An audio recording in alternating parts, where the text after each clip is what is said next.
Sabi naman si Jordan Poole, ganda ng mga long 3-pointer dito para sa Washington Wizards. Nagkaroon pa nga na hindi inaasahang pangyayari, nadulas pa dito sa loob ng court. Mahirap talaga kapag naunang yabang dito, na-comeback pa ng Phoenix Suns nang gigilan ni Devin Booker at ni Kevin Durant. Eto na, NBA na, East versus West, Washington Wizards kontra dito sa Phoenix Suns. Finally, nanalo ang Wizards nitong nakarang laban nila kontra sa Indiana Pacers sa score na 137-123. Sa wakas no, after 7 long games ay nabasag na rin yung 6 na sunod-sunod na talo dito ng Wizards. Chance na ng Wizards na magkaroon ng momentum kung matatalo nila dito ang Phoenix Suns. So dito na tayo, home court advantage para dito sa Phoenix Suns. Starting 5 nila ay sila Kevin Durant, Little, Nurkic, Allen at si Devin Booker. Mantalang dito naman sa Wizards ay sila Kyle Kuzma, Avdija, Gafford, Jones at si Jordan Poole. Bago tayo magpatuloy, baka gusto mo tong stickers namin sa halagang 15 pesos lang ay meron ka ng waterproof, dustproof at sunproof na high quality stickers. Meron din tayong mga teams sa East at West at meron din tayong Hall of Fame. Ang pinakapaborito ko dito itong si Michael Jordan. Available lang lahat ng yan sa Shopee, click mo lang yung link sa comment section. Dito na tayo, opening quarter, maganda kagad ang panimula dito ng Washington Wizards lalo na sa kanilang outside shooting. Nangunahan na kagad kasi nila yan dito ng dalawang magkasunod na tres mula dito kay Jordan Poole at kay Jones. Pero sagot din naman kagad dyan ng Phoenix Suns mula dito sa tres si Devin Booker at sa jumper dito ni Kevin Durant. Naging maganda ang opensa dito ng Washington Wizards kaya naman umangat sa double digit ang lamang nila dito kontra sa Phoenix Suns. Ganda ng assist na ginawa dito ni Gafford para kay Jordan Poole para sa easy layup.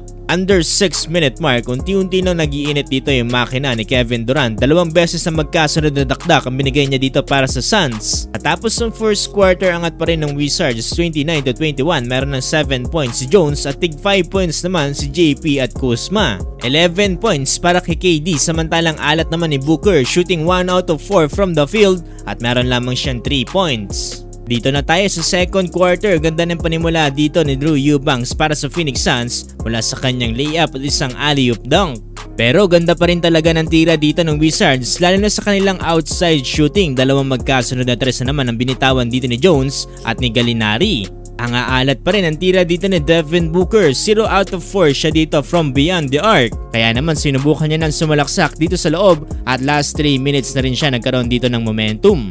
Tapos ng first half, lamang pa rin dito ang Wizards 58-46. 15 points na para kay Jones, samantalang 12 points naman para kay Kyle Kuzma, 5 points naman para kay JP. Dito naman sa Suns, 13 points para kay KD, samantalang 10 points para kay D-Book. Dito na tayo sa third quarter, naghahabol pa rin dito ang Phoenix Suns at kahit isang beses ay hindi pa nila nagawang malamangan dito ang Washington Wizards. Masyadong mainit dito si Tyus Jones para sa Washington Wizards, 5 straight points mula sa kanyang tres at isang floater. Eto na, Jordan Poole under 10-minute mark nakabinwit ng free throw dito sa ilalim. Out of 2 naman yung naipasok niya dito sa free throw, samantalang ito sagutan na ng tres dito si Little at si Kyle Kuzma. Under 7-minute mark nakalusot na naman dito si JP para sa isang easy layup.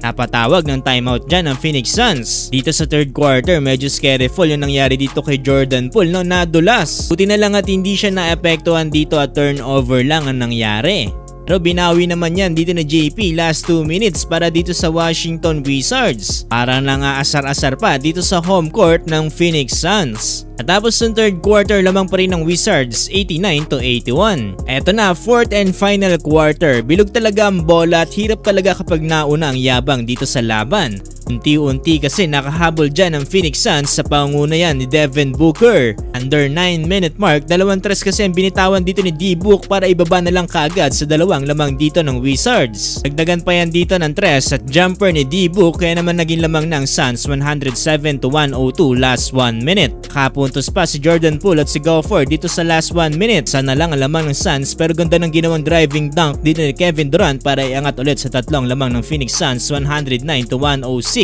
Sa huli, ganda ng comeback na ginawa ng Phoenix Suns, nanalo pa sila 112-108. Nanguna dyan si Kevin Durant with 28 points na sinusundan ni D-Book with 27 points. Samantalang dito naman sa Wizards, si Jones 22 points, Kuzma 17 points at Jordan Poole 14 points.